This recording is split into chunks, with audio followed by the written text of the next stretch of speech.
कभी कभी ऐसा होता है कि आपके हाथ में एक किताब लग जाती है जो आपकी सोच में कुछ नए न्यायपरक आयाम और उन्हें समझा सकने वाले उदाहरण जोड़ देती है। कुछ महीनों पहले मेरे हाथ भी ऐसी ही एक किताब लगी। आज मैं आपके सामने उस किताब से एक कविता और उसकी व्याख्या को प्रस्तुत कर रहा हूँ। प्रस्तुत कविता का शीर्षक है शशिकला और इसके लेखक हैं पवन कर्ण। यह कविता पवन कर्ण के स्त्री शतक नाम के कविता संग्रह से ली गई है। स्त्री शतक कविता संग्रह के 2 भाग हैं। अपने दूसरे संग्रह में पवन कर्ण ने कमाल का काम किया है।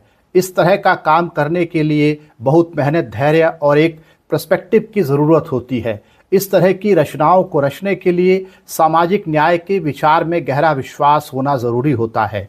पवन कर्ण की कविताओं को पढ़कर लगता है कि भारतीय मिथकों में स्त्री के खिलाफ जो धार्मिक किस्म के संरचनागत अन्याय हुए हैं उनसे वे दुखी हैं और उनसे टकराना चाहते हैं। मिथकों को लेकर हमारे सामने 2 विकल्प हो सकते हैं।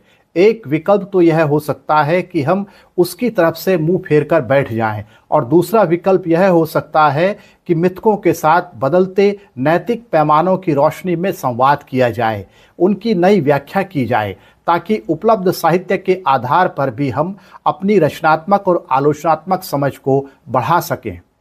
हमारे देश में आजकल इंडियन नॉलेज सिस्टम की बहुत चर्चा है। इस विषय पर यूनिवर्सिटीज़ में नए नए कोर्सेज लगाए जा रहे हैं, लेकिन उन कोर्सेज का स्वर विश्वविद्यालय के अर्थ के साथ मेल नहीं खाता, क्योंकि उनमें समझने की नहीं, मान लेने की उम्मीद है।